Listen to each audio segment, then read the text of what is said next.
the night my cheekbone went purple. The neighbor's blinds twitched like nervous eyelids. Poor girl. Sloane hit her again, a voice hissed across the hedges, loud enough for the porch cameras to catch. My grandfather, Harlan Whitlow, heard the clip, set down his walnut cane, and didn't say a word. By morning, every door at Ravenmark Capital beep-locked at once, except the one to the boardroom. My name is Nora Ellison. I am 29 years old, and I am the head of analytics at Ravenmark Capital.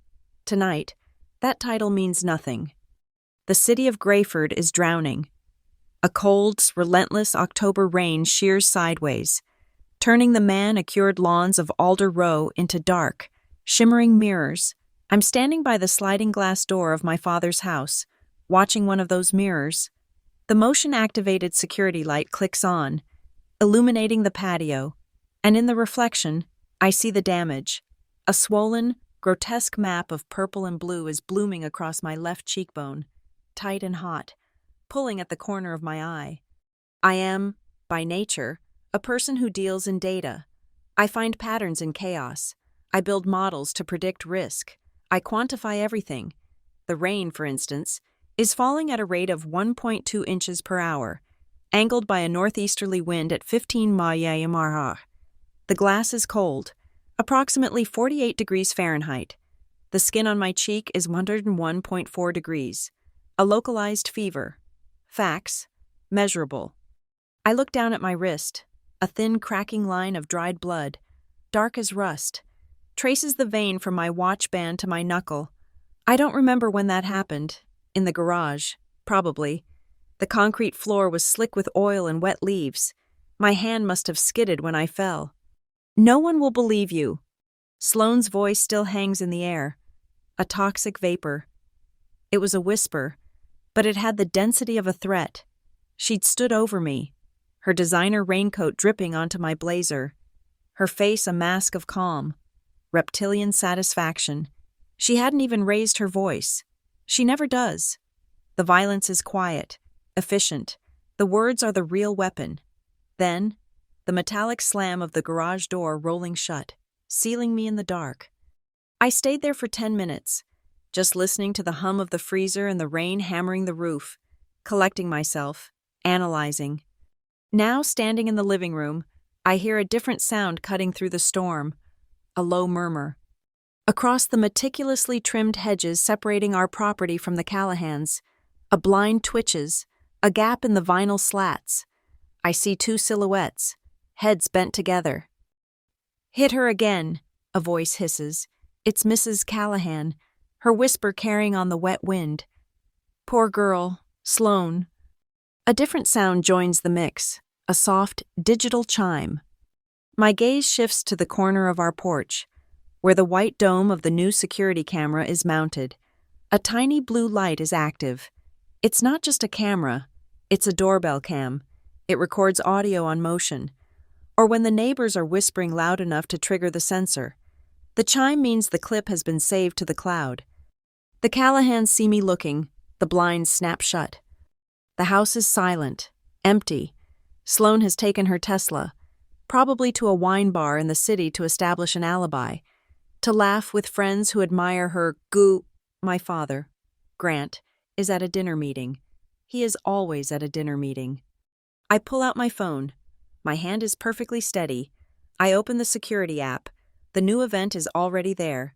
10:17 p.m., audio detection. I tap it. The clip is 32 seconds long. I hear the rain.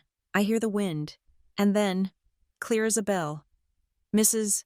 Callahan's voice. Sloane hit her again. I download the file. I attach it to a new message. My fingers move over the glass, addressing it to the one number in my contacts that isn't a colleague or a vendor. Harlan Whitlow, my grandfather. My thumb hovers over the screen. What to say? She did it again. I need help. I can't stay here. No, he doesn't respect emotion. He respects data. He respects strength. I type 2 words. I'm fine. I press send. 200 miles away, in his study overlooking the dark, churning Atlantic. Harlan Whitlow puts down his ledger, his phone, A device he still refers to as that blasted slab vibrates once on the mahogany desk. He picks it up. He sees the message from me. He sees the attachment. He taps play. He listens to the rain. He listens to the disembodied, hissed words of a stranger. Hit her again. He knows, implicitly, what it is. He knows who Sloane is. He listens to the 32 seconds of wind and damning testimony. He replays it. Once, twice. He sets the phone down. He doesn't text back. He doesn't call. He looks at the painting of his late wife, my grandmother. Then he looks at his walnut cane, resting against the bookshelf. He reaches for it, his knuckles white. He stands. He walks out of the study. The heavy thud of the cane on the old hardwood floors, the only sound in the massive, empty house. Back in Grayford, my phone remains silent. No reply. I expected this. Harlan Whitlow doesn't send "I'm sorry" texts. He doesn't ask, "Are you okay?" He acts, or he doesn't. This silence is an agonizing variable. I hear a car in the driveway. Headlights sweep across the living room, making the rain on the glass glitter like shattered diamonds. It's my father's sedan. I don't move from the window. The ice pack I retrieved from the freezer is wrapped in a thin kitchen towel, pressed against my face. The cold is sharp, a clean pain that cuts through the throb. Grant Ellison enters his home like he enters a boardroom, expecting order. He sees me on the sofa, sees the ice pack, and his shoulders slump. It's not concern, it's annoyance. Nora, what now? Sloane, it's the only word I need to say. He loosens his tie, tossing his briefcase onto the dining room table. Jesus, Nora, can't you two just get along? I've been in negotiations for 12 hours. She threw me against the tool rack in the garage. I say it flatly. A statement of fact. Grant rubs the bridge of his nose. He walks to the wet bar, pours himself exactly 2 fingers of whiskey. The clink of the glass decanter is loud in the quiet room. Sloane is high-strung. You know how she gets. You antagonize her. I asked her where the new landscaping invoices were. She's been routing them through a new vendor. He turns, his face flushing. Stop it. Just stop. You're not at Ravenmark. This isn't one of your audits. This is family. Is it? He drains the whiskey in one swallow. Look, just put some makeup on it. I don't have the bandwidth for this. It's profit season. Nora, we're closing the quarter. Do you have any idea the pressure I'm under? Just don't make a scene. He doesn't ask to see the bruise. He doesn't ask if I'm hurt. He just sees an inconvenient variable in his quarterly projections. He sighs, picks up his briefcase, and heads upstairs. Try to be civil in the morning, he calls down. We have the donor breakfast on Saturday. I listen to his footsteps fade. Civil. I stay on the sofa. I don't go to my room. It doesn't feel safe. I turn off the lights. The house is dark, but the streetlights and the storm cast watery, shifting shadows. I lie back. The ice pack a cold anchor on my face. I listen to the rain. It's not a soft sound. It's a hard, percussive drumming, like thousands of tiny metal bearings being hurled against the windows, against the roof, the sound of metal on glass. Sleep doesn't come. My mind is working. I'm running analytics, Sloane's spending, the new vendor, Hayfield Solutions, the vague invoices, my father's willful ignorance, the clip I sent Harlan, the silence. I am a system under attack, and I am recalculating. I am finding the vulnerability. The night stretches, thin and gray. Finally, exhaustion wins, and I fall into a tense, shallow sleep. My phone gripped in my hand under the cushion. I'm startled awake by a vibration, not an alarm, a notification. The gray pre-dawn light fills the room. My phone screen glows. 6:04 a.m. It's a calendar alert from the corporate system. Event added. Emergency compliance review. 8:15 a.m. Boardroom 12A. Attendance mandatory. I stare at it. I'm head of analytics. I'm not compliance. An emergency review at 8:15. Mandatory for senior staff. set less than 2 hours prior? It's unheard of. My mind clicks, searching for a pattern. Is this about the hayfield invoices? Did my quiet queries trigger an internal flag? I sit up, my body aching. The sofa cushion is damp. The rain has finally slowed to a cold drizzle. The house is still. I don't know. I can't see the variables. What I don't know, what I can't know, is that my grandfather's messageless silence was an action. I don't know that at 3:12 a.m., while I was drifting on a sea of metallic rain, Harlan Whitlow's black Bentley Continental left his coastal estate. I don't know that he sat in the back, his cane planted on the floorboard, his face unreadable, as his driver navigated the dark, flooded highways toward Grayford. I don't know that he made one call, not to me, not to my father, but to the chief legal counsel of the Whitlow Family Trust, the primary shareholder of Ravenmark Capital. I just know that my phone says emergency, and as I stand up, my reflection in the dark glass shows me the purple-black truth on my face. I check my work bag, my keys, my badge, a USB drive. I walk to the shower. The data is all there. I just need the right room to present it. The bathroom mirror is unforgiving. At 6:30 a.m., under the harsh glare of LED vanity lights, the bruise has settled into a defined, ugly masterpiece of purple, blue, and a sickly yellow-green at the edges. It's not something you can hide with a dab of concealer. This requires layering. This requires artistry. I am applying a thick, neutralizing green primer when I hear the floorboards creak in the hallway. Sloane's yoga mat unrolling in the bonus room. Thwack! The sound of virtuous early morning wellness. This house, this entire neighborhood, runs on a similar principle. Alder Row is a case study in obsessive control. From the street, it's a portfolio of American success. Every lawn is a perfect emerald carpet, edged with surgical precision.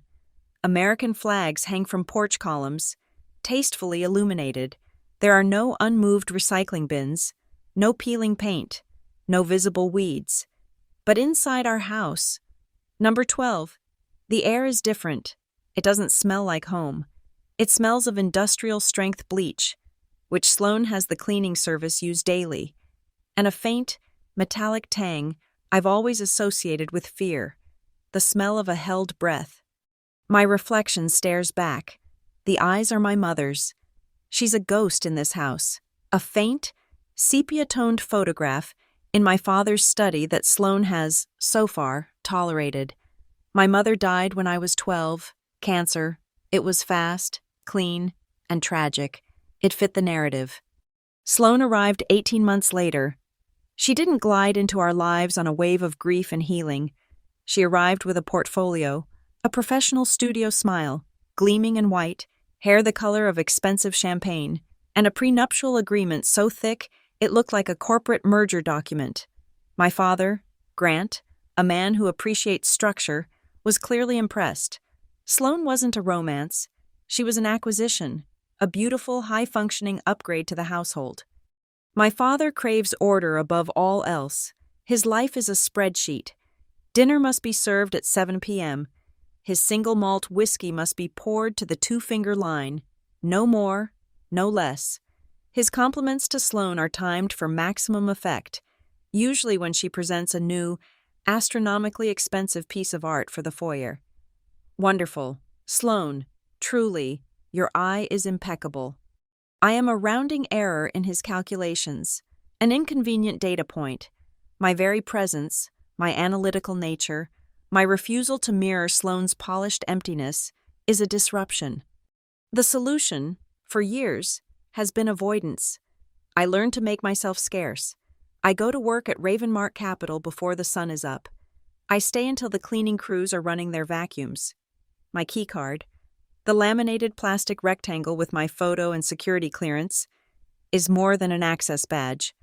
It's a temporary passport to a world that makes sense, a world of logic, data, and consequences, a world where 2 + 2 always equals 4, and where my value is measured in the irregularities I find, not the inconvenience I cause. At home, irregularities are painted over, literally. I remember a family brunch last Easter. One of my aunts, Grant's sister, gripped my arm. "Nora, dear, you look exhausted. And what is this?" She was pointing to a darkening, finger-shaped bruise on my forearm, a souvenir from when Sloane had yanked me back from the stove, angry I'd used the wrong burner. Before I could formulate a statistically accurate reply, Sloane's laugh, light and tinkling as wind chimes, cut through the air. "Oh, that's just Nora. She's exactly like her grandfather. All work, all the time. She's been overdoing it with her trainer at the gym. Haven't you, darling? Trying to keep up with the men." A lie, plausible, socially acceptable. My aunt nodded, satisfied.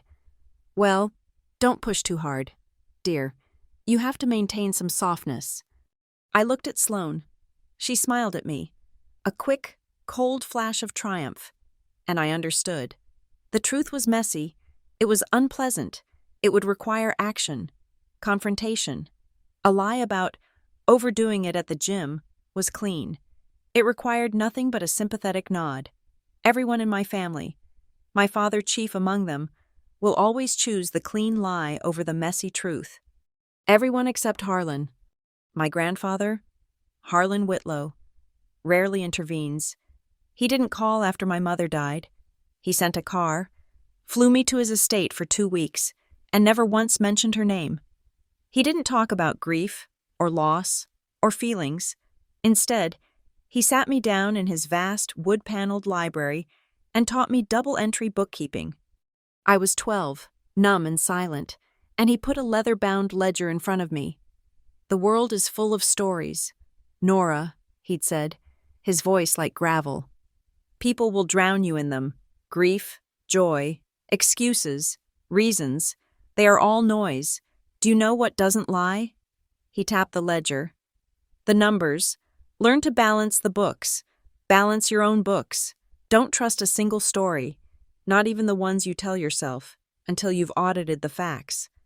Harlan Whitlow believes in reality, tangible, verifiable, cold, hard reality. He doesn't believe in "she said." He believes in "it was recorded." He doesn't care about "she hurt my feelings." He cares about "she violated Clause 4A. That's why I sent him the clip. "I'm fine" was the signal. It told him I wasn't hysterical. The audio file was the ledger. For years, I've been keeping my own, a private audit. It's an encrypted folder on my personal drive, backed up on a separate drive hidden in the chassis of an old computer in my storage unit. I call the folder Glass. It started small, taking pictures of Sloane's text messages when she'd leave her phone unlocked, casual, cruel little barbs to her friends about me. The little analyst is staring again, so intense. It's creepy. Then, it became financial. Sloane has exquisite taste, and that taste is funded by a generous household allowance from my father, but the numbers didn't add up. I found invoices from Hayfield Solutions for landscape consulting. The amounts were irregular, always just under $10,000. They coincided perfectly with her spa trips and jaunts to New York. I dug deeper, using my skills from Ravenmark. Hayfield Solutions was a shell company, registered to a P.O. box in Delaware, with a single director I couldn't trace. The Glass folder grew. It now contains screenshots of those texts, logs from the old, non-cloud-based camera system showing her grabbing my wrist, scans of the Hayfield invoices, and for the last 3 months, a separate subfolder, Ravenmark, because I'd found the Hayfield pattern at work, a tiny, insidious, round-tripping scheme, funneling money through ghost contractors in the logistics division, the same division my father oversees. Sloane hates me. It's not just because I'm my mother's daughter. It's not just because I live here. She hates me. She once hissed during an argument about the thermostat, because of those damned eyes. "You never look away," she'd spat, her face close to mine, the smell of white wine on her breath. "Everyone else has the good grace to look away, but you just stare, like you're counting. You just won't break." She's right. I don't break. I document. My father, on the other hand, breaks constantly. He breaks into 1,000 pieces of avoidance. He hates injustice, I suppose, in an abstract, philosophical way, but he hates trouble more. He hates scenes. He hates disruptions to his carefully curated order. Last night, when he told me to put makeup on it because it was profit season, he wasn't being cruel. He was being consistent. He was balancing his own ledger, and peace at home was a more valuable asset than my daughter's safety. I finish with the makeup, the green primer, the thick concealer, the foundation, the setting powder. The bruise is gone, replaced by a flat, matte, unnaturally perfect patch of skin, a mask. I pick up my blazer and my work bag. My hand brushes the small steel USB drive in my pocket, the glass folder, condensed and ready. I walk downstairs. Sloane is in the kitchen, sipping a green smoothie, dressed in white Lululemon. She looks up, her eyes flicking to my face. She assesses the makeup. A tiny, satisfied smirk plays on her lips. She thinks she's won. She thinks I've complied. Put makeup on it. Kept it quiet. "Have a good day at the office, Nora," she says, her voice bright and brittle. "You too, Sloane," I reply, my voice flat. As I walk out the front door, into the cold, damp morning, I know something she doesn't. My father doesn't. Even the Callahans, peering through their blinds again, don't. Last night, the boundary finally broke. The perfect, soundproof wall of Alder Row was breached. It wasn't just a scream in the garage. It was a hiss across a hedge. It was a chime from a security camera. It was a digital file, sent to a man who believes in data. The 8:15 a.m. meeting, the emergency compliance review, looms. I don't know what Harlan has done. I don't know what he will do. But his silence is no longer an unknown variable. It's the sound of a gear engaging. It's the sound of an audit beginning. The mask is in place. The data is in my pocket. The perfect family is about to have its books balanced. The Ravenmark Capitol Tower is a shard of glass and steel piercing the gray, wet sky of downtown Grayford. It's designed to be imposing, a monument to transparent, modern finance. But from the inside, all that floor-to-ceiling glass just means you can't hide. I swipe my badge at 7 a.m. The turnstile flashes green and clicks open. The lobby is vast, echoing, and sterile. The air doesn't smell like coffee or people. It smells of industrial wax used on the marble floors, and a faint, sharp tang of ozone. That's the smell of the server farms on the 14th floor, the electronic brain of the company, breathing its filtered air down through the ventilation shafts. This place is my sanctuary. But this morning, the cold air feels different. It feels charged. My role here is precise. As head of analytics, I don't just count money. I watch its movement. I write algorithms that hunt for behavior, for patterns, for the tiny digital fingerprints that signal human error or human greed. My domain is the flow of capital, and I am very, very good at my job. My focus for the last 6 months has been the logistics division, my father's division. Officially, it was a cost-saving optimization project. I was supposed to be finding efficiencies in our shipping and warehousing contracts. I found something else. It started as a statistical ghost, a rounding error that repeated, a tiny, steady drip of funds, always just under the $10,000 threshold that triggers an automatic managerial review. The funds were being routed to new third-party contractors for expedited freight consultation or on-site maintenance. The money would go out, and a near-identical amount, minus a 15% service fee, would loop back in, disguised as a rebate from a different vendor. It's called round-tripping. It's a classic, simple way to wash money, to create slush funds, and it was happening right under my father's nose. I dug into the contractors. Most were shell companies, but one name kept appearing. Hayfield Solutions, the name from my glass folder, the company Sloane was using for her landscape consulting. I ran a cross-reference. I pulled Sloane's public social media, her credit card statements that I had access to as a family account manager, a duty my father had given me, ironically, to keep her spending in check. The pattern was perfect. A $9,950 invoice from Hayfield Solutions would clear the logistics division on a Tuesday. On Wednesday, Sloan would post a photo from a $15,000 a day spa retreat. A $9,800 maintenance fee would be paid on a Friday. On Saturday, a new, 5-figure sculpture would appear in the foyer.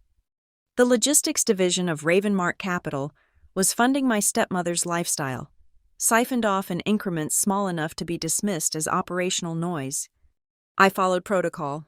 3 weeks ago, I compiled the initial report, not the part about Sloan, that was an assumption, a motive. I compiled the objective data, the flow charts, the IP addresses of the invoices, the Delaware PO, boxes, the clear evidence of the round-tripping loop. I encrypted it and sent it directly to Mark Jenkins, the head of compliance. The response was immediate and automated. Your query, case 33A9, has been received and is in the review process. Then, nothing. A week later, I pinged Jenkins. He was a nervous man who lived on antacids. I caught him by the coffee station. "Oh, that," he'd said, not meeting my eye. "Yeah, that's a complex file. Nora, it's in a higher-level review. Best to let the process work." My email follow-up vanished. It didn't bounce. It just disappeared from the sent folder. That's when I talked to Raj. Raj is a network architect in IT, a man who believes in the purity of the system. We have a quiet professional respect. I cornered him in the server corridor. The roar of the fans covering our words. I didn't accuse. I just asked a technical question. "Raj, I'm getting red errors on some archived log folders in the logistics directory. Can you see what's wrong from your end?" He typed on his terminal for a full minute. His face was placid, but his fingers paused. "That's weird," he said, too casually. "Those directories you're trying to access, they've been flagged. Audit exempt, C-suite directive. Sorry, Nora. My hands are tied. They're invisible to your clearance level now. In fact, they're invisible to Jenkins' level, too." C-suite directive, that meant my father, or someone protecting him. The clean lie versus the messy truth. The company was choosing the lie. That night, I started printing. I went into the deeper archives, the ones that hadn't been flagged yet. I printed every invoice from Hayfield. I printed the server logs showing the IP address that created the audit-exempt flag, an external address, masked, but routed through a guest portal. I printed timelines, bank transfers, everything. The stack of paper grew thick. It was messy. It was real. I bought a steel fireproof lockbox and a high-gauge chain. During my lunch break, I went to the B2 parking garage, to my reserved spot in the darkest corner. I chained the box to a seismic support pillar behind the concrete wall, hidden from the security cameras, a physical backup, redundancy. It's the first rule of data integrity. This morning, the elevator hums as it ascends. 20. 21. 22. My hand is in my jacket pocket, gripping the USB drive. It's a Kingston, 128 gigs, steel casing. It holds the complete glass folder, the corporate fraud, the domestic abuse, everything. Every time the elevator car shudders slightly, my adrenaline spikes. I have the power to just walk out, to go to the press, to detonate this whole building. But that's not the plan. That's sloppy. That's chaos. I believe in order. I believe in audits. I step out onto the 22nd floor. The analytics department is already humming. My team, quants, data scientists, the smartest people I know, they nod good morning. They are focused on their screens, hunting for their own patterns. They don't see the mask of makeup on my face. They just see their boss. I sit at my desk. The view is spectacular. The city laid out below, the rain streaking the glass. At 7:03 a.m., my phone buzzes on the desk. Simultaneously, a red banner pops up on my monitor. System-wide notification. Effective 070 Quo. All badge privileges have been recalibrated. Access is restricted to your assigned floor and designated common areas. All executive-level overrides are suspended pending review. Thank you for your cooperation. The office goes quiet.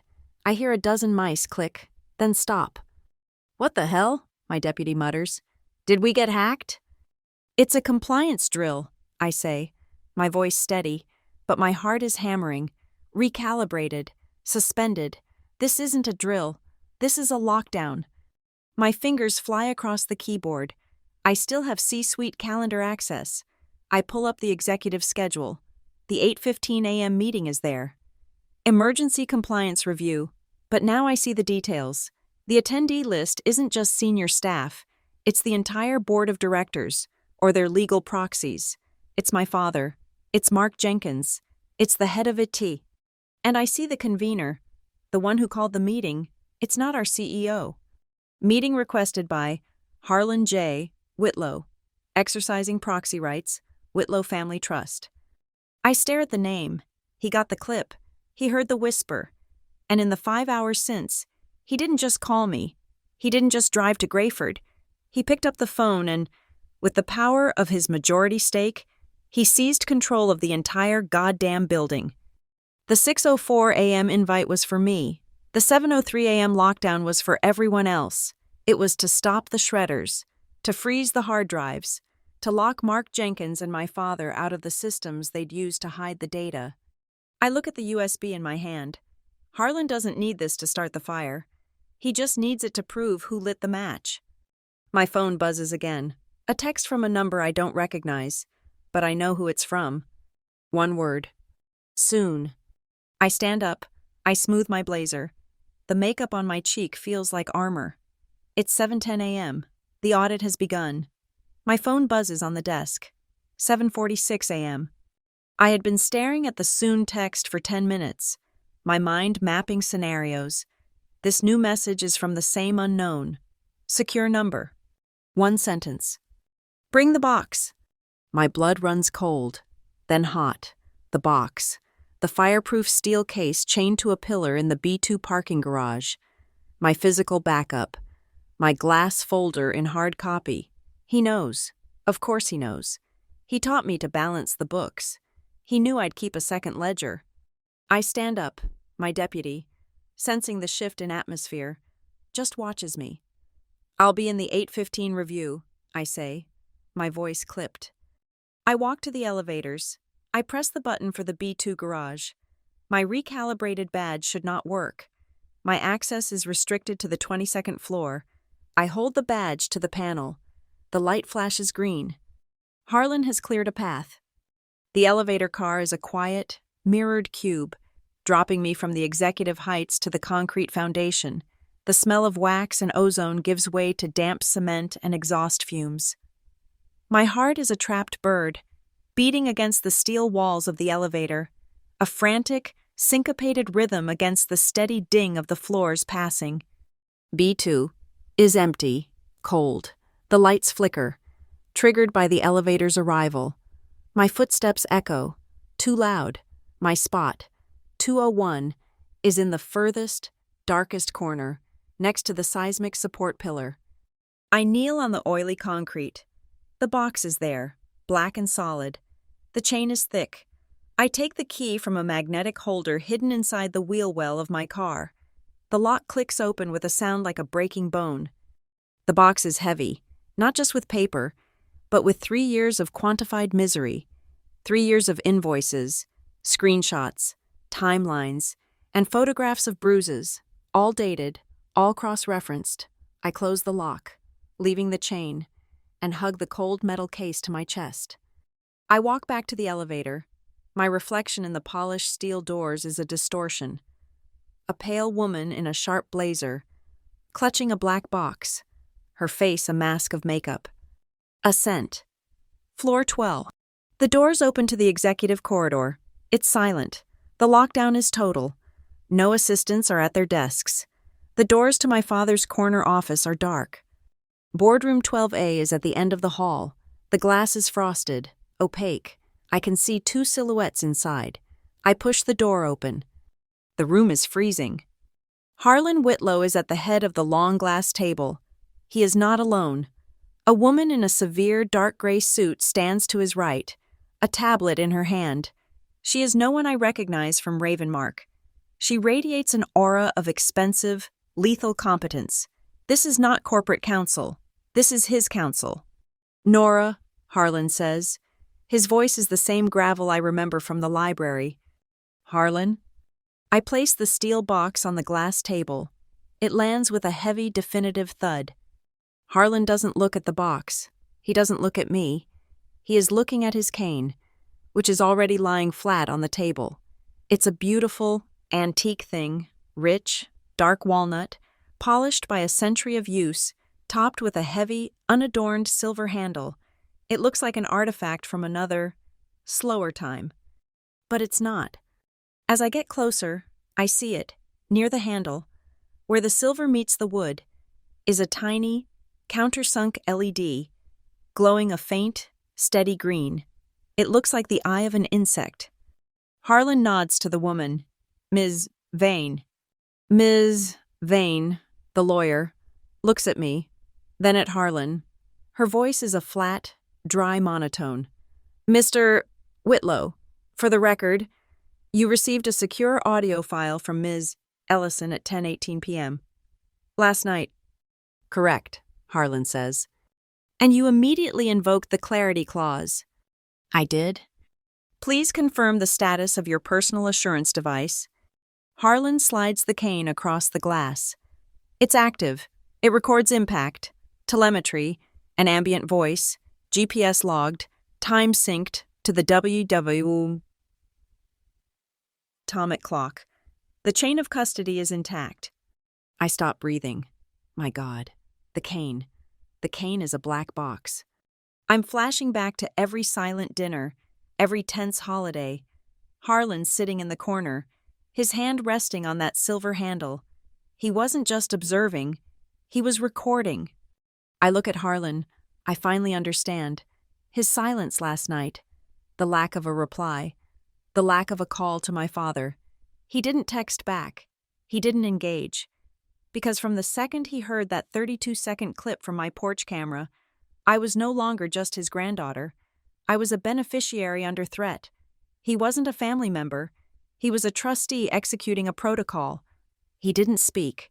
Because he was building a case. He was storing evidence. Ms. Vane turns her gaze to me. It's like being X-rayed. Nora Ellison, she states, not asks. You are a primary beneficiary of the Whitlow Family Trust. I am. Then you are party to this action. The Clarity Clause, Section 4, Addendum C of the Trust Charter, is a non-negotiable provision. It stipulates that any credible, verifiable indicator of domestic violence, coercion, or financial malfeasance involving a principal beneficiary grants the trustee extraordinary and immediate rights of independent audit over any and all assets related to that beneficiary.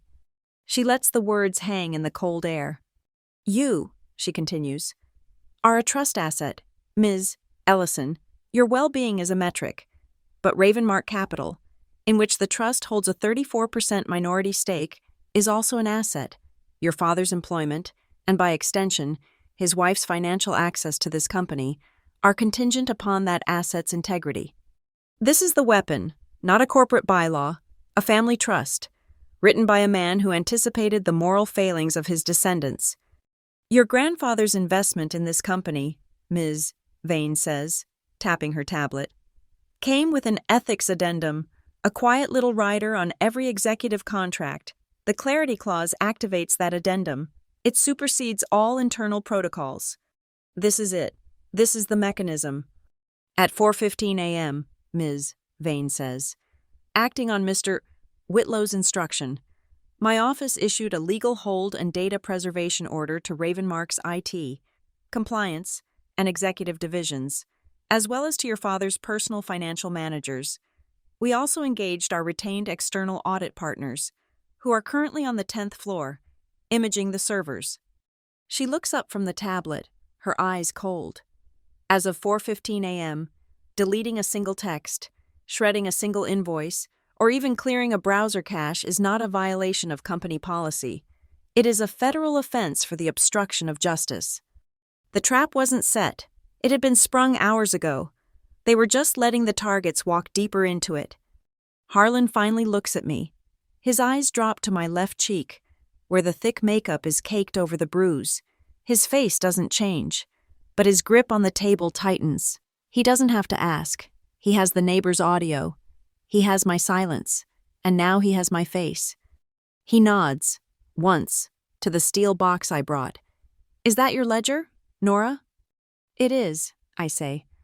"Does it balance?" "Down to the penny." He gives a grim, almost imperceptible smile. "Good." The clock on the wall shows 8:14 a.m. The door to the boardroom clicks. The heavy glass swings open. My father, Grant Ellison, walks in, his face pale and confused.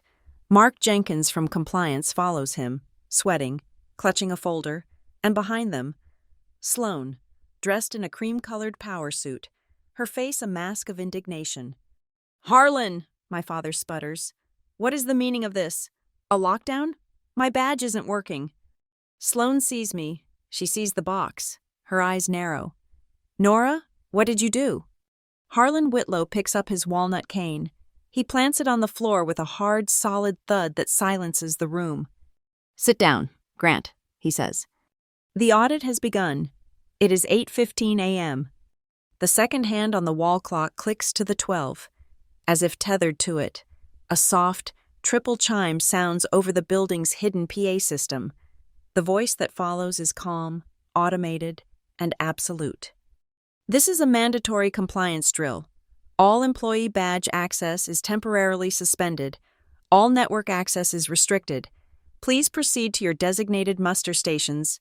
Do not use the elevators. This is a mandatory compliance drill." My father, Grant, starts violently, rattling his coffee cup. Sloane, who had stormed in beside him, her scarlet lipstick looking like a fresh wound, lets out an incredulous laugh. "A drill? Harlan, this is theater. It's absurd. We have a quarterly report to—" "Sit down, Grant," Harlan says again. The boardroom door pushes open, but it's not security. It's the rest of the tribunal. They enter, one by one, looking pale and deeply uncomfortable. David Fields, Ravenmark's general counsel, clutching his briefcase so hard his knuckles are white. Sarah Jenkins, our head of HR, who refuses to look at anyone. Mark Jenkins, from compliance, who is visibly sweating, dabbing at his upper lip with a handkerchief, and Raj, from IT, who walks in last, gives me one brief, terrified look, and then stares fixedly at the floor. They don't sit at the table. They are directed by a silent gesture from Ms. Vane to a row of chairs against the far wall, a gallery, a jury. Small, omnidirectional microphones are spaced on the table in front of them, their green active lights glowing. "What is the meaning of this?" Sloane demands, her voice rising, echoing slightly in the tense quiet. "Harlan, you can't hold us here. Grant, for God's sake, say something." My father clears his throat, adjusting his tie. His face is a waxy, pale color. "Dad, this is highly irregular. Our counsel, Mr. Fields, can confirm. You are disrupting a public company." "I am protecting a trust asset," Harlan states. He nods to Ms. Vane. She taps the tablet in her hand. With a low pneumatic hiss, the smart glass walls of the boardroom begin to change. The clear view of the 12th floor corridor, the view of the city, all of it dissolves. The glass fogs, turning from transparent to a flat, opaque white. We are sealed in. The room is suddenly silent, cut off from the world, illuminated only by the cold, artificial lights. The frosted glass reflects only our own faces, pale and distorted. Sloane stands up. "This is a prison. You can't do this." "Please sit, Ms. Ellison," Vane says, her voice devoid of any emotion. "This is not a negotiation. This is a review." My father pulls Sloane back into her chair. He looks at me, his eyes wide with a mixture of fear and betrayal. "Nora, what did you do?" I don't answer. I look at the steel lockbox in the center of the vast glass table. I slide the Kingston USB drive next to it. My hand doesn't tremble. The thick, caked-on makeup over my cheekbone feels like a porcelain mask, cold and hard. Harlan gives a single, curt nod. Ms. Vane, proceed. Vane taps her tablet. The 80-inch monitor at the end of the room, dark until now, flashes to life. It's not a slide deck. It's a wiring diagram, a spiderweb of terrifying complexity, with nodes and arrows connecting shell corporations, bank accounts, and internal Ravenmark cost centers. We begin with the financial malfeasance, Vane says, her voice as sterile as the room. The Trust's audit partners, engaged at 4:15 a.m., have confirmed a pattern of systemic fraud originating in the logistics division. Grant leans forward, his voice a strained whisper. Those are approved vendor payments, operational expenses. Are they? Vane uses a laser pointer. A red dot lands on a central node. This entity, Hayfield Solutions, has received payments totaling $980,000 in the last 12 months. It has no filed tax returns, no listed employees, and its registered address is a mail drop service in Wilmington. She swipes. The diagram shifts. Hayfield Solutions, along with two other shell contractors, Apex Freight and Ridgefield Maintenance, have been funneling all payments, minus a holding fee, to a single, consolidated domestic account. A new name appears on the screen. It is not Sloane's. It is not my father's. It is the name of Sloane's personal assistant. Sloane makes a small, strangled sound. Fraud is a strong word. Ms. Vane, my father says, his voice shaking. This could be an assistant's error, a rogue employee. A rogue employee, Vane repeats, who was only able to act because of active concealment from the C-suite. On October 8th, Nora Ellison submitted Case 33A9 to Mr. Jenkins, flagging this exact activity. Mark Jenkins winces, his face slick with sweat. On October 9th, at 10:32 p.m., Vane continues, an audit-exempt flag was placed on these specific logistics directories, effectively making them invisible to internal review. This directive, we found, was actioned from a hardline IT maintenance terminal in the B2 parking garage. Raj, the IT head, sinks into his chair, nodding almost imperceptibly. He knows what's coming. My father's C-suite guest pass was used for that, I say, speaking for the first time. My voice is clear, and it cuts through the room. It was logged. I have consultants, Grant stammers. They sometimes require deep access. They do, Vane agrees, but building access logs are separate from network logs. We cross-reference the server timestamp with the physical keycard database. At 10:32 p.m. on October 9th, only one person accessed the B2 garage, and that person was not your consultant. Mr. Ellison, it was you. Sloane. Sloane's face is paper white. I was meeting Grant for dinner. I left my car. Your car was parked on the executive level, Vane counters. Your badge, however, was used to access the B2 garage, and to exit 4 minutes later. The exact window of time the server logs were tampered with. You were in the building. Sloane, you deleted the evidence. A dead tomb-like silence. My father stares at his wife. Sloane? You did this? He's lying, Sloane shrieks, pointing at me.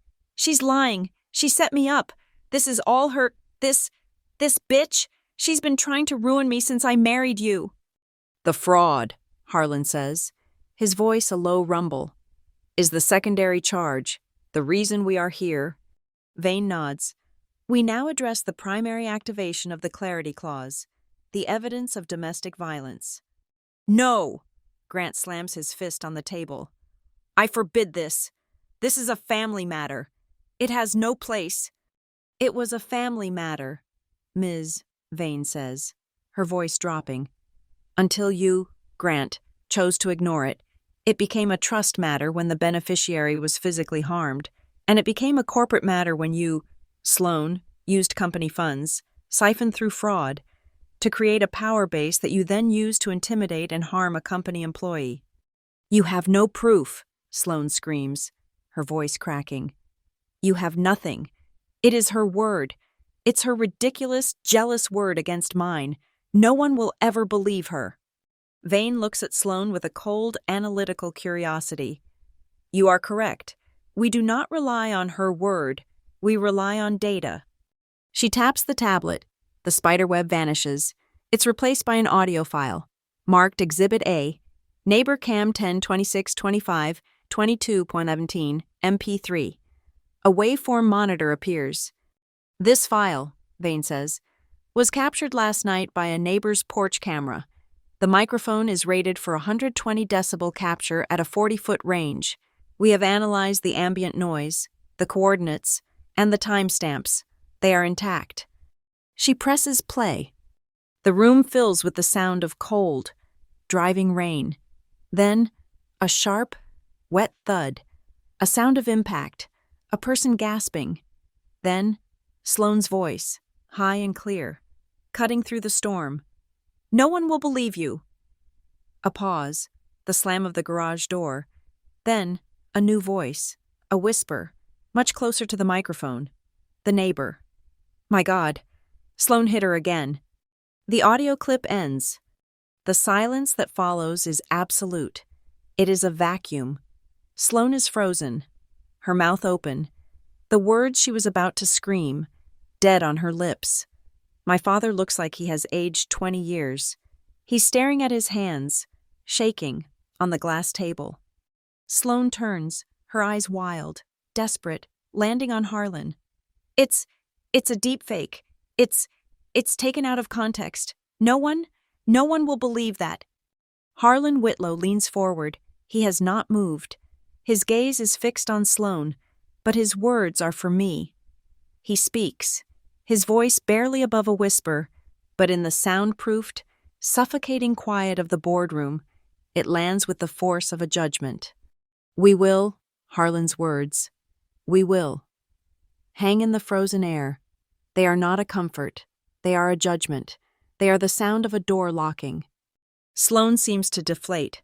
The shrill, righteous anger evaporates, leaving behind a hollow, papery shell. My father, Grant, just stares at the dark monitor, his mouth slightly open, as if he's just seen a ghost. He has the ghost of his plausible deniability. Ms. Vane gives me a curt, almost imperceptible nod. It's my turn. I stand. I walk to the head of the table. I don't look at Sloane or my father. I look at the gallery of executives against the wall, at Mark Jenkins, who buried my report, at Raj, who was forced to lie for them, at Sarah Jenkins, who preaches a corporate culture of safety. I open the steel lockbox. The sound of the latch clicking back is loud, metallic, and final. I pull out a single, thin file and the USB drive. I plug the drive into the table's interface. Ms. Vane has established the what, I say. My voice is steady. The room is so quiet, I can hear the hum of the server in the credenza. My job is to show you the how. My job is to find patterns. I found this one 6 months ago. I override the display. Ms. Vane's spiderweb is replaced by my analytics dashboard. It's clean, cold, and irrefutable. A series of graphs, timelines, and flowcharts. This is the algorithm I wrote to detect anomalous vendor payments, I begin, pointing to a cascade of data. It's designed to flag smurfing, transactions structured to avoid automated review. Our system, as Mr. Jenkins knows, automatically flags any single transaction over $10,000. This algorithm, however, looks for clusters of payments to a single entity over a rolling 48-hour period that total just above $10,000, but are individually under it. I click, a new screen appears, showing a list of payments to Hayfield Solutions. $9,970, $9,120, $9,950, all within hours of each other. The round-tripping wasn't just simple fraud, I continue. It was sophisticated. It was designed to look like statistical noise, a vendor double billing by mistake, a currency fluctuation, but the pattern was perfect. Every single time, the payments were broken down, shredded, split into pieces to make them invisible, but the algorithm found them. Sloane is just staring, uncomprehending. She doesn't understand the numbers, but my father does. I see him processing it. I see the flicker of professional admiration in his eyes, quickly smothered by pure, sickening dread. I filed a pilot report on this algorithm and its initial findings on August 14th, I say, and I bring up the email, sent to Mark Jenkins, copied to my father. Case 34A9, as Miss Vane noted, at 1:17 p.m., Mr. Jenkins logged it as Priority 1, Urgent Review. Mark Jenkins looks like he's going to be physically ill. At 3:22 p.m., I continue, its status was changed, downgraded to Priority 3, awaiting backlog. It was buried. I click again. The screen splits. On the left is the screenshot of the compliance log. On the right is an image, pulled from Sloane's public Instagram. It's her, in a white robe, holding a champagne flute, overlooking a koi pond. The geotag, the Greenwich Spa and Retreat. The timestamp, August 14th, 3:30 p.m. The report was buried at the exact moment Miss Sloane Ellison was checking into a spa day, funded by the very entity the report was investigating. Ms. Vane cuts in, her voice sharp, directed at Raj. Mr. Sandhu, you confirmed a ghost admin account. Guess Sloane. Was used to place the audit-exempt flag. Can you confirm for the room how that account was created? Raj stands up. He's shaking. He won't look at my father. It was created via a C-suite exception event. The request originated from Mr. Ellison's primary account, authorizing a one-time 4-minute admin pass for a consultant. The system logged the request as valid. The Guest Sloane account was created, used to execute the command, and then auto-purged from the Active Directory. We only found the fragments in the deep archive this morning. A ghost in the machine, Harlan murmurs. But we also have eyes. Ms. Vane says. The screen changes again. It's silent. Black and white footage from the glass elevator. The timestamp is August 14th. Sloane is there, but she's not alone. A man in an ill-fitting suit stands beside her. This, Ms. Vane says, is Mr. Arthur Vale, the registered sole director of Hayfield Solutions, a former pool contractor from Sloane's hometown. The footage plays. Sloane is talking animatedly. The man, Vale, looks nervous. He holds a thick manila envelope. Sloane takes it from him, pats his arm, and then laughs. The elevator doors open, and they step out on the executive floor. Ms. Vane freezes the frame, zooming in on the envelope in Sloane's hand. It's blank. Our forensic team has been analyzing this footage for the last 3 hours. A faint, partial latent print was recovered from the upper corner of the envelope. It matches the prints on file for Sloane Ellison. Sloane makes a high, thin sound, like a kettle boiling. And finally, Ms. Vane says, swiping to the last exhibit, it's an email. A forensic image of Sloane's assistant's hard drive, recovered this morning, found this draft. It was sent from her personal account to Mr. Vale's account, 2 days after I began asking Mr. Jenkins about my buried report. The text is large and clear on the screen. Subject, urgent. Artie, Hayfield needs to go dark. Now. Change the routing. Use the Cayman account. And keep Nora quiet. She's sniffing around. Don't worry. She respects order. A new compliance flag will scare her off. This is a misunderstanding. My father lurches to his feet, his chair scraping violently. His voice is desperate, pleading, cracking. It's circumstantial. Nora, you built this. This is a vendetta. You've always hated her. Sloane, she doesn't understand these things. Finance, servers. She was being used. By her assistant. By this Vale person. She was just networking, trying to help the company. Sloane, seeing the lifeline, seizes it, her eyes, wide and terrified, fill with tears. Yes, Grant, yes, I was networking. I was trying to help. I didn't know what they were doing. That man, Vale, he told me it was a consulting fee. Harlan, who has been absolutely still, moves. He places his hand, flat, on the polished walnut head of his cane. The thwack of his palm on the wood echoes in the room like a gavel. Misunderstandings. Grant. Harlan's voice is pure ice, cutting through Sloane's manufactured sobs. Don't create shell companies.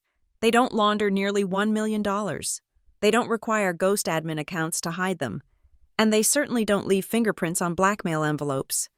He looks at Ms. Vane. Conclude this. Ms. Vane nods. She steps into the center of the room. This meeting is concluded. We are activating the temporary isolation protocol. Per the ethics addendum. Section 4. Sloane Ellison. You are suspended from all duties, access, and financial privileges related to Ravenmark Capital and the Whitlow Family Trust, pending a full criminal investigation. Sloane gasps. The tears instantly gone, replaced by a snake-like fury. You can't. A security detail is waiting outside this room, Vane continues, ignoring her. You will surrender your corporate phone, your building access badges, and all corporate property, now. As Sloane begins to hyperventilate, her eyes darting between my father and Harlan, I walk away from the monitor. I walk past them, to where Sarah Jenkins, the head of HR, sits ashen-faced. From my lockbox, I pull a simple, printed form. It's a formal, internal domestic violence complaint. I take a pen from my pocket, sign it, and date it. I hand it to her. I am formally submitting this complaint against Sloane Ellison, I say, my voice steady, loud enough for the microphones to catch. The audio file presented by Ms. Vane is Exhibit A. The photographs of my injuries, dated and time-stamped over the last 18 months, are in this box.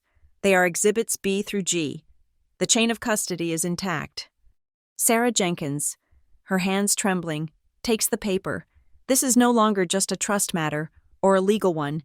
It is now an HR record. It is permanent. It is undeniable. You can't, Sloane chokes out. Grant, stop her. Make her stop. But my father doesn't move. He's slumped in his chair, staring at the spiderweb diagram of his wife's fraud, a man watching his career, his life, his carefully constructed order, burn to the ground. He has no more lies. He has no more bandwidth. Security, Ms. Vane, Harlan says, his voice flat. Vane taps her tablet. The opaque, frosted glass doors hiss and slide open. 2 uniformed security officers step in. They are not Ravenmark's familiar lobby guards. They are external contractors, large, impassive, their faces showing complete, procedural indifference. No one else moves. No one speaks. The entire boardroom, the entire building, seems to be holding its breath, trapped in the frosted glass, waiting for the inevitable to finally happen. The 2 security officers are human walls. They stand just inside the door, impassive, their presence sucking the last of the oxygen from the room. Sloane looks from them to my father, her face a mask of disbelief and fury. Grant, are you going to let him do this? After everything I've done for this family? For you? My father, Grant, doesn't look at her. He's staring at the blank screen, his hands limp on the glass table. He has finally, completely, run out of ways to keep the peace. He is a man who has just seen his entire, carefully balanced ledger set on fire. Sloane's desperation turns back to Harlan. You old bastard. You think you can ruin me?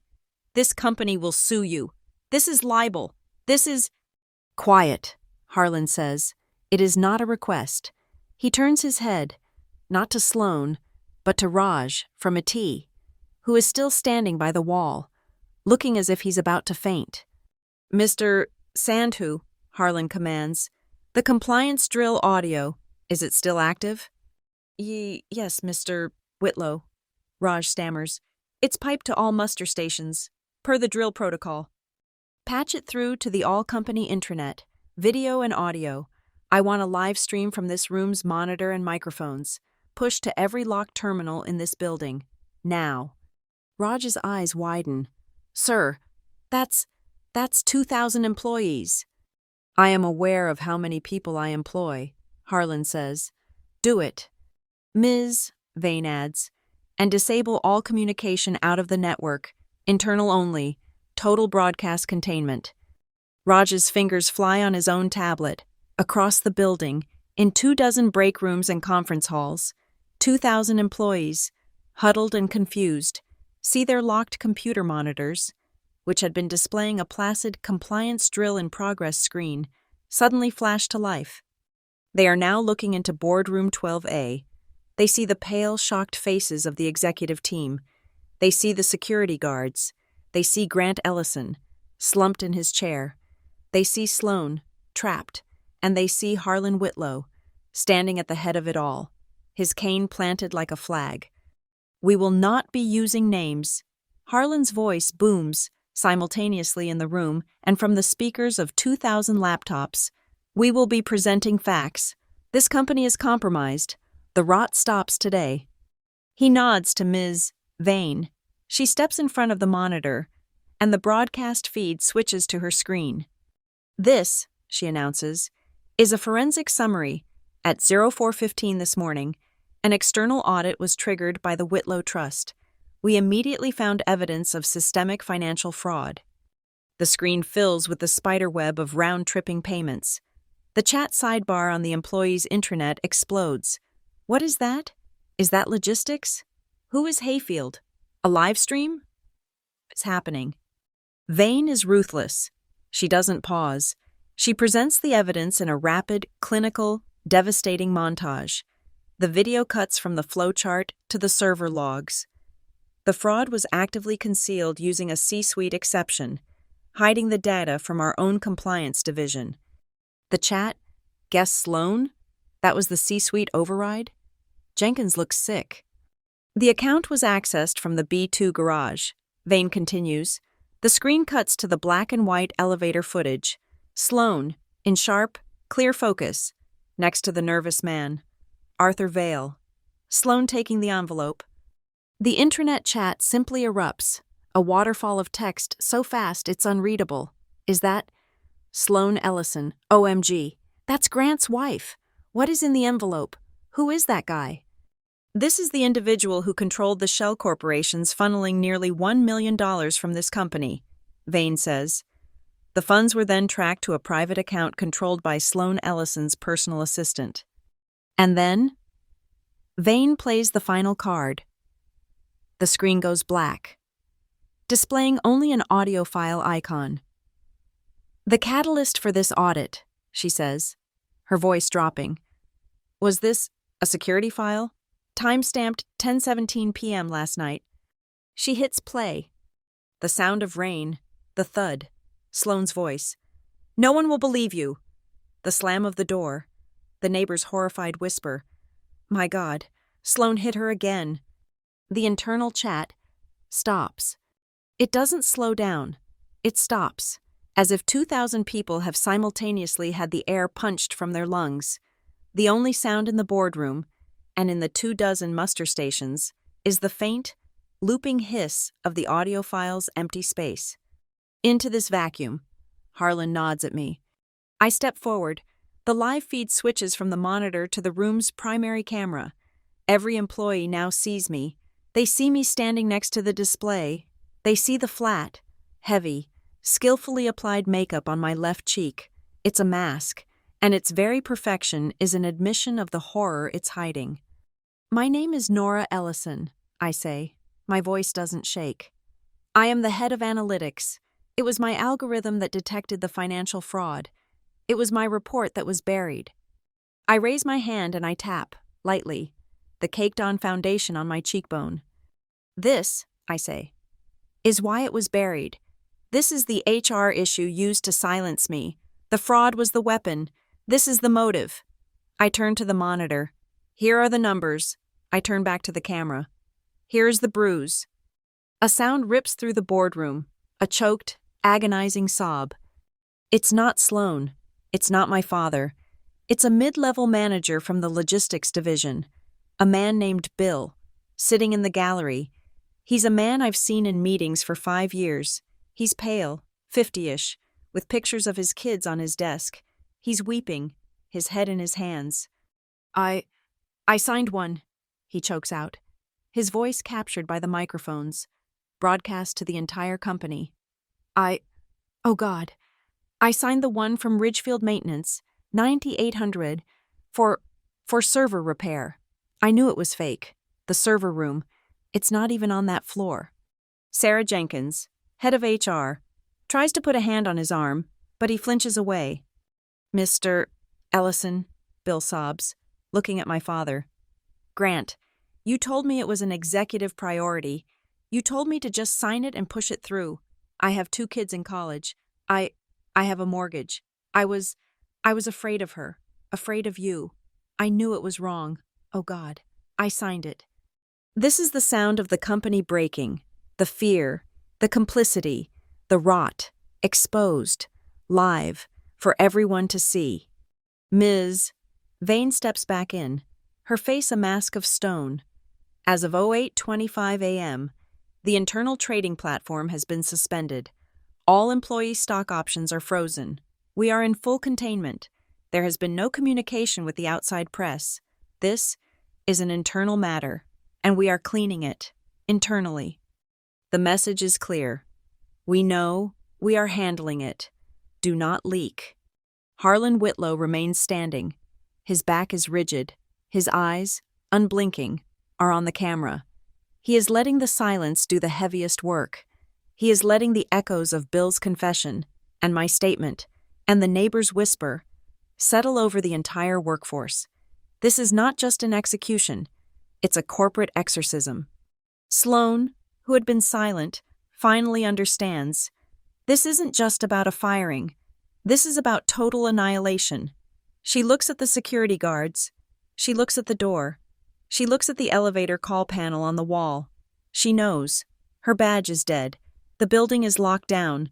The digital doors, the ones she used so skillfully, are all sealed. And Ms. Vane's tablet is the only key. There is no way out. My father understands, too. He's not trying to salvage the situation. He's not trying to keep the peace. He's not looking for a plausible lie. He just slumps in his chair, his hands over his face.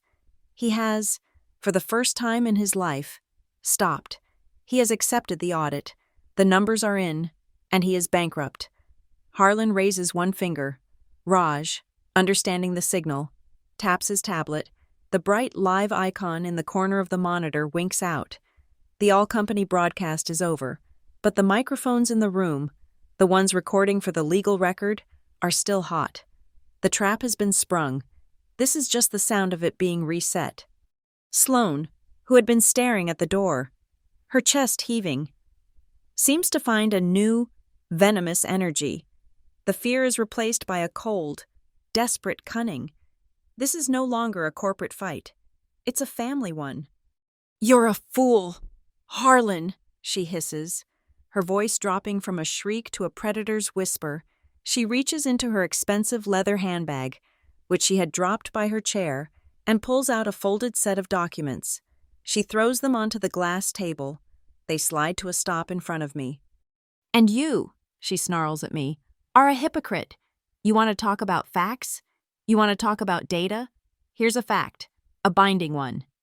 I recognize the blue cardstock of the law firm that drafted it. It's the non-disclosure agreement my father forced me to sign 3 years ago, after the incident at the lake house, the one that left me with a sprained wrist, the family honor NDA. "You can't talk," Sloan whispers, a triumphant, ugly smile twisting her face. "You signed it. You signed your silence. Nora. To protect the integrity and reputation of the Ellison family, you bring a complaint. You're in breach. Everything you just said. To the entire company. I'll sue you into oblivion. I'll take every penny you have. You just destroyed yourself. I look at the paper. I look at my father, who is staring at it, his face a mask of gray. Pathetic relief. He sees a way out, a technicality, a way to make this all go away.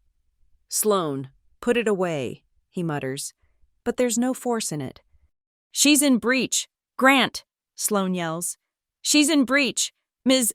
Vane, your little show is over. My lawyer will be here in... Your lawyer is irrelevant, Ms. Ellison, Ms. Vane says. She doesn't even glance at the document, and that paper is worthless. It's a binding contract. It's a civil agreement, Vane counters, her voice like a scalpel. It was, in and of itself, an act of coercion, but more importantly, an NDA cannot be used to conceal a crime. It cannot be used to obstruct justice.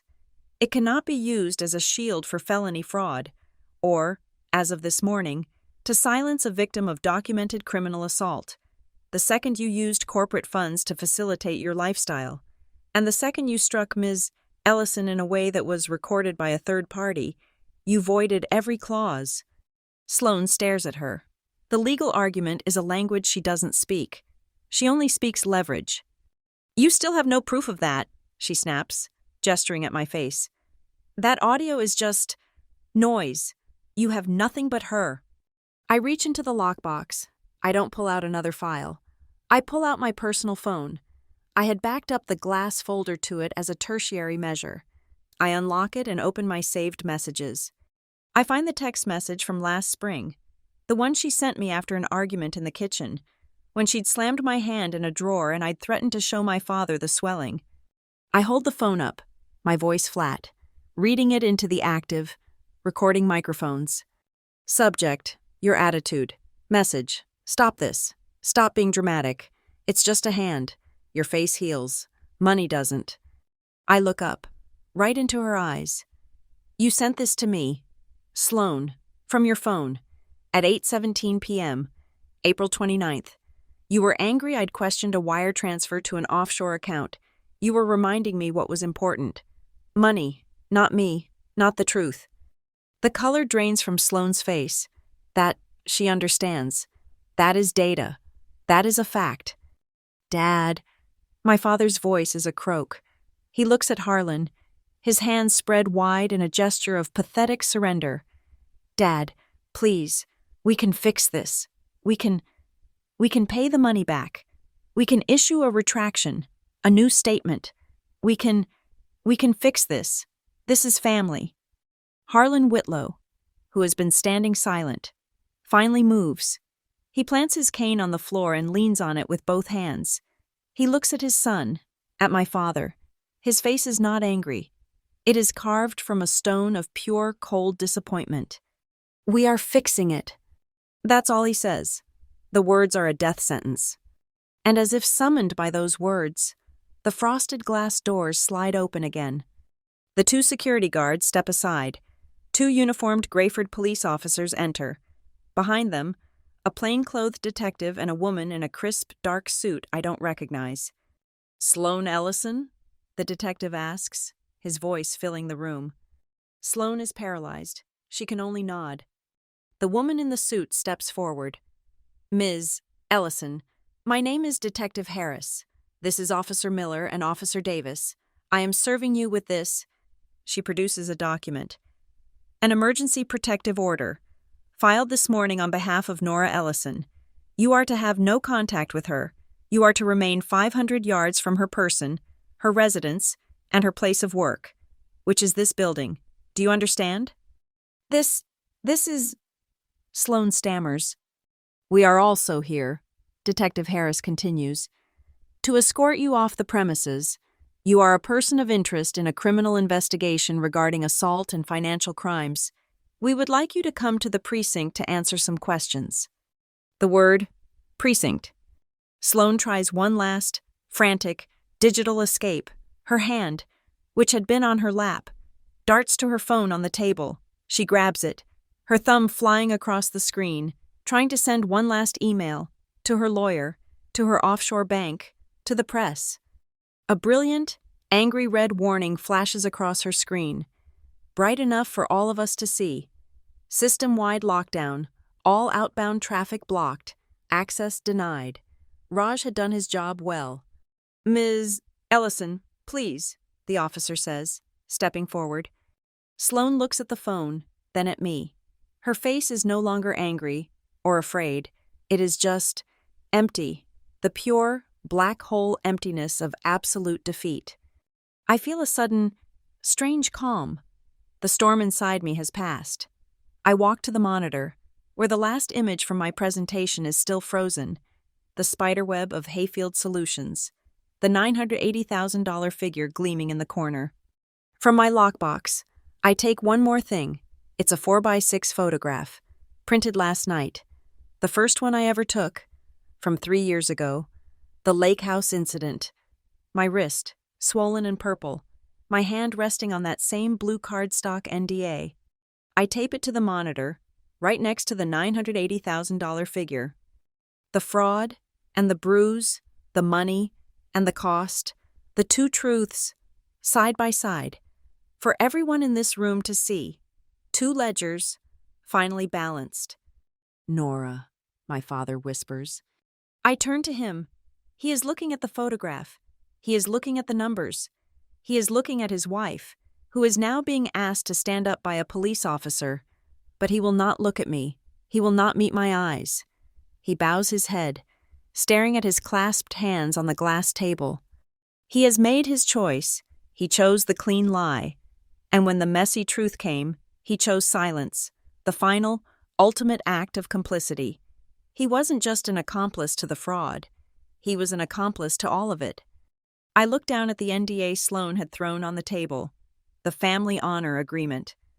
I pick it up. "Nora, don't," my father murmurs, not looking up. It's still illegal." I tear it in half. The sound is thin, just paper ripping, but in the cold, dead quiet of the boardroom, it's as loud as a gunshot, a clean, precise, final cut. The spell is broken, the rust of the family, exposed and scoured away. The officers gently but firmly take Sloane's arm. She doesn't resist. She is just done. The war is over. The numbers won. The frosted glass doors slide shut, muffling the sound of the officers escorting Sloane down the corridor. Her final, choked "Grant" is cut off mid-syllable. The silence that descends on the room is heavier than the one that came before. It's the silence of an avalanche's aftermath. The air is thick with the dust of a demolished life. My father, Grant, is still slumped in his chair, his head in his hands. He hasn't moved. Bill, the logistics manager, is wiping his eyes on his sleeve, his face red and puffy. Mark Jenkins and David Fields are staring at the glass table as if it's a sheet of thin ice they're afraid to move on. Harlan Whitlow straightens. He has not sat down once. He picks up his cane, not to lean on, but as a general might hold a baton. The battle is over. Now, the occupation begins. "Ms. Vane," he says, his voice crisp. Ms. Vane, who had been observing the police procedure with a neutral, proprietary air, snaps back to her tablet. "Yes, Mr. Whitlow." "The proxies," he says. "Execute." Immediately, Ms. Vane turns to David Fields, Ravenmark's general counsel, who flinches as if she'd thrown something at him. "Mr. Fields," Vane says, her tone all business, "as you were notified at 05:03 this morning, Harlan Whitlow, as trustee of the Whitlow Family Trust, holding 34.1% of voting shares, has, per the ethics addendum, absorbed the voting proxies of the entire executive board, including those of Grant Ellison. This is effective immediately, pending the outcome of the criminal investigation and our own internal audit." Fields's jaw drops. "Absorbed. Ms. Vane, the bylaws don't allow for a hostile. You can't just seize." "We can, and we have," Vane cuts him off. "The ethics addendum, which you and every other board member signed, supersedes the bylaws in the event of gross malfeasance. This qualifies as gross." Harlan moves to the head of the table. I am now the acting CEO of Ravenmark Capital. My first order of business is to appoint an interim CEO to manage the transition. She looks at Fields. Your services, Mr. Fields, are no longer required. Your complicity in burying Ms. Ellison's report makes you a party to this. Security will escort you out. Fields turns white. Harlan, you can't. I have a contract. You have a morals clause, Harlan says, his voice flat. And you have failed it. Go. The two security guards, who had returned, step forward. Fields, sputtering, collects his briefcase and is led out. A man vaporized from his own career. My second order, Harlan continues, as if he'd merely been interrupted by a waiter, is this. Ms. Vane slides a single, thick document in a blue leather binder in front of him. It is not a corporate file. It is a personal one, bearing the Whitlow family crest. This, Harlan says, taking a heavy gold-nibbed pen from his pocket, is a legal decree from the trust. It permanently dissolves Sloane Ellison's status as a family beneficiary. It removes her from all household accounts, revokes her signing authority on all Ellison and Whitlow properties, and terminates her access to any and all family funds, medical trusts, and properties, effective this instant. He signs his name. The scratch of the nib on the thick paper is the only sound. She is no longer family, Harlan states. She is a creditor, and one who will be countersued for the funds she has stolen. He closes the binder. Done. Ms. Vane turns her attention to the monitor, which is now dark. My team has already issued cancellation notices for all contracts with Hayfield Solutions, Apex Freight, and Ridgefield Maintenance. We are filing a civil suit to claw back the $980,000, plus penalties and legal fees. We will also be pursuing Mr. Arthur Vale. She then turns to Bill, who is still trying to compose himself. Her voice softens, but only by a fraction. Mr. Johnson, you signed a fraudulent document under duress. I did, Bill whispers, terrified. I'll resign. You will not, Harlan says, cutting him off. You will be the first recipient of the new Whitlow Integrity Grant, a fund, effective today, to provide legal protection, whistleblower anonymity, and a significant financial bonus to any employee who comes forward with evidence of waste, fraud, or abuse. Your fear, Harlan says, his eyes moving to Mark Jenkins, was a systemic failure. We are correcting the system. You will receive your bonus, and you will keep your job. You are the new standard. Mr. Johnson, do you understand? Bill just stares, his tear-filled eyes wide with a dawning, incredulous hope. He nods, unable to speak. The loop of fear, the one that Sloane and my father had used to control the entire division, has just been closed and reversed. Finally, Harlan Whitlow turns to me. I am still standing by the monitor, the ripped pieces of the NDA still clutched in my left hand. I had been watching him, not as a grandfather, as a force of nature, a force of total, systemic correction. Nora, he says. Harlan, this company is bleeding. It has a rot in its foundation. The trust requires a full audit and a systemic transformation. The employees require a sign that the old order is gone. He gestures to the empty chair at the head of the table. His chair.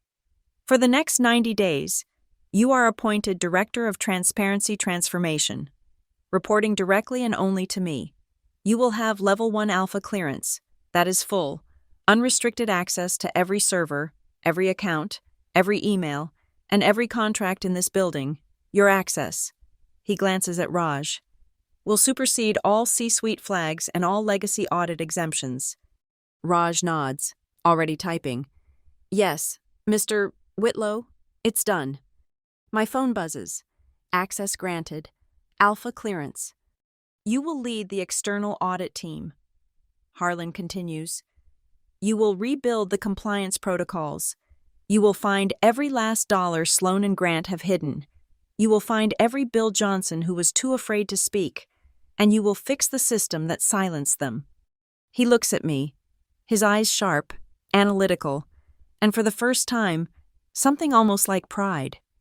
This is not a reward, Nora. It is a burden. It will be the hardest work you have ever done. I nod once. I understand. This is the ultimate balancing of the books.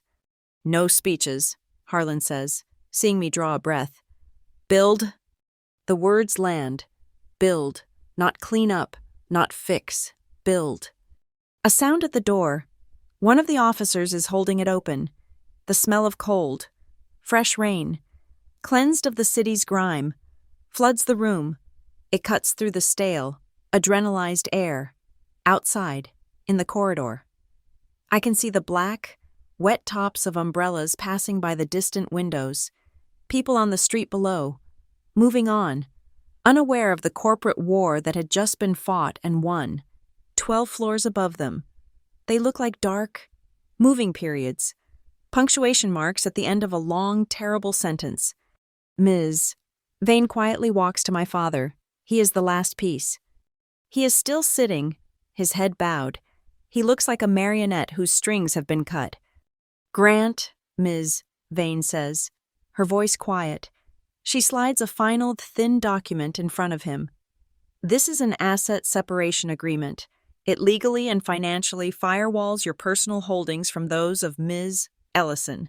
It designates all properties and accounts to be placed under temporary trust control, pending the criminal investigation. It is for your protection, and for the protection of the company. My father doesn't read it. He just fumbles for the pen. His hand shaking so badly he can barely hold it. He signs his name, a jagged, broken signature. He doesn't look up. He doesn't look at me. He has signed away his wife, his power, and his honor, all in one sitting. He has chosen his silence. He has chosen to be what he always was, a non-entity, a rounding error. Harlan Whitlow watches his son sign the paper. His face is granite. He turns. He looks at me. He looks at Ms. Vane. He looks at the executives, who are all standing, waiting. He picks up his walnut cane. He raises it, just an inch, and brings it down onto the marble floor. Thud. 1. Single. Resonant sound. The sound of a gavel. The sound of a ledger closing. The sound of a period. Final and absolute. The meeting, he says, is over. The frosted glass of the boardroom clears, hissing softly, returning the world to view. The meeting is over. The tribunal, Ms. Vane, the shaken executives, the weeping Mr. Johnson, my father, has filed out, one by one, leaving a vacuum in their wake. My father was the last, a man so hollowed out he seemed transparent, supported on either side by Harlan's security. The door slides shut, leaving only the sound of the high-powered air filtration system. It is just me and Harlan. The 12th floor corridor, visible through the glass, is empty. The lockdown has been lifted, but no one is brave enough to come here. The only light is the cold, greenish-blue fluorescence of the exit signs, painting long, sterile streaks on the polished walls and the dark, rain-streaked windows. I stand. My legs feel steady. I unplug the Kingston USB drive from the table's port. It's warm to the touch. I walk over to Harlan, who is standing by the window, his back to the room, looking down at the city he just broke open and reset. I hold out the drive, the glass folder, the complete ledger. He turns, his eyes, the same gray as the sky, move from the drive to my face. He doesn't take it. He simply places his large, dry hand over mine, his fingers closing my own around the warm steel. "Keep it," he says. It is a transfer, a deed, the keys to the new kingdom, which is just the old one, scoured clean. "You knew," I say. It is not a question. "You knew I'd have it, the box, the data." He turns his gaze back to the window, to the wet, dark street so far below. This is the second and last thing he says to me. "You did the math. Nora, I just moved the furniture." He does not say goodbye. He does not ask if I am all right. He does not need to. The books are balanced. He walks to the door, his cane in hand. The glass slides open, and he steps out into the empty, green-lit hallway. He does not look back. I stand alone in the room for a long time, the room where my life was unmade and remade in the space of an hour. I put the USB drive in my jacket pocket. It rests against my ribs, a small, hard piece of the truth. I pick up my empty steel lockbox. I walk out of boardroom 12A and head to the elevators. The ride down is silent. The main lobby is vast and hushed. The frantic energy of the morning has been replaced by a thick, stunned silence. Employees are in small, quiet clusters, staring at their phones, then at me as I cross the marble floor. I am no longer Nora Ellison, the analyst. I am the director of transparency. I am the face of the audit. The massive glass doors of the Ravenmark Tower slide open. The air that hits me is not the sterile, recycled oxygen of the tower. It is the air of the real world. Cold, sharp, and smelling of wet pavement and the clean, electric tang of the passing storm. The wind whips my hair across my face, and it finds the one spot of vulnerability I have left. The makeup is a mask, but the wind is real. The cold seeps past the layers of foundation, and the bruise on my cheekbone, the physical ledger of last night, stings. It is a sharp, clean pain, not the heavy, dull, terrifying throb of fear. This pain is light. It is the pain of healing, the pain of a wound finally, agonizingly, exposed to the air. It hurts, but it's a confirmation. It's real. My phone vibrates in my pocket. I pull it out. System-wide notification. Transparency Transformation Program. Live. All protocols active. Director, N. Ellison. I look up, across the street, huddled under a single black umbrella at the bus stop. I see them. The Callahans, my neighbors. They are staring at the Ravenmark Tower, and then they see me. Mrs. Callahan, the voice in the dark, the first domino, meets my gaze across 4 lanes of wet traffic. She doesn't smile. She doesn't wave. She just raises her hand in a small, tight nod. Once, the bus hisses up, and they disappear. I stop at the curb. I open the all-company internal chat. It is a blank page, waiting. I type one line, a mission statement. We audit ourselves first. I hit send. I look down the street. Harlan's Bentley is gone. He didn't wait. There was no farewell, no tearful hug. There are only the clean numbers, the balanced books, and the open door of the Ravenmark Tower, waiting for me to walk back in. The screen fades to black. We hear the sound of the walnut cane striking the marble floor, far away. One beat, then silence. Thank you so much for listening to this story. I'd love to know where in the world you're listening from. Please comment below, share your thoughts, and let's connect. If you enjoyed this, please subscribe, like this video, and consider supporting by hitting the hype button so this story can be heard by many more.